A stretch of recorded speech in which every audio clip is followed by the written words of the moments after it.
Pasintabi muna sa ating mga listeners and viewers dahil itong susunod na balita ay medyo sensitibo at maselan. Ang 16 na taong gulang na dalagita biktima ng gang rape na 4 na mga minor de edad kabilang ang kanyang nobyo doon sa Iloilo City. Kuha tayo ng mga detalye sa pag-uulat ng Bombo Radio Iloilo. Kalunos-lunos ang sinapit ng isang 16 anyos na dalagita matapos gasain umano ito ng 4 na mga minor de edad sa Molo, Iloilo City. Base sa investigasyon, naganap ang pangahalay sa biktima sa tabi ng isang palaisdaan. Isa sa mga sospek ay ang 14 anyos na mismong nobyo ng dalagita.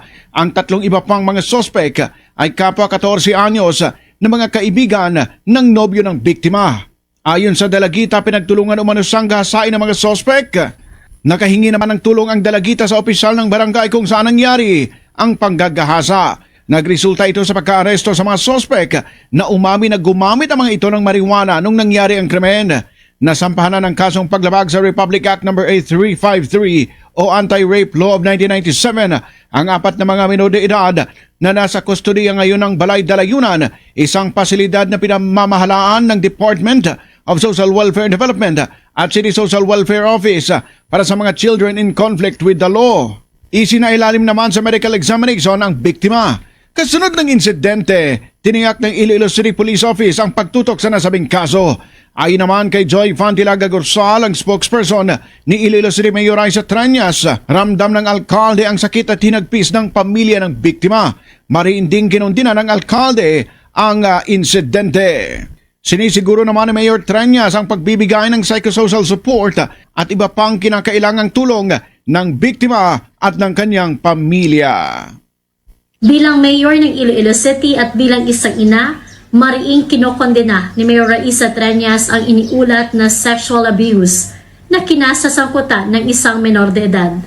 This is a serious matter that demands urgent, coordinated, and compassionate action.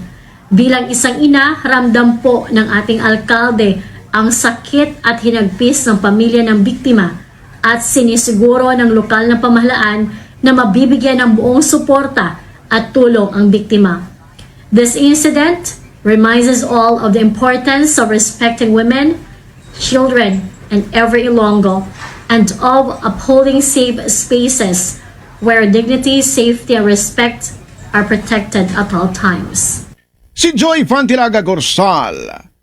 Para sa Bombo Network News, mula dito sa Bombo Radio Iloilo, ito si Bombo Ayan Gahete. This is Bombo Radio Philippines, the number 1 and the most trusted source of news and information.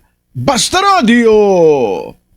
Bombo! For the most trusted source of news and information, visit our website at www.bomboradio.com. Follow us on Bombo Radio mobile app, Facebook, YouTube, TikTok, and X, formerly Twitter.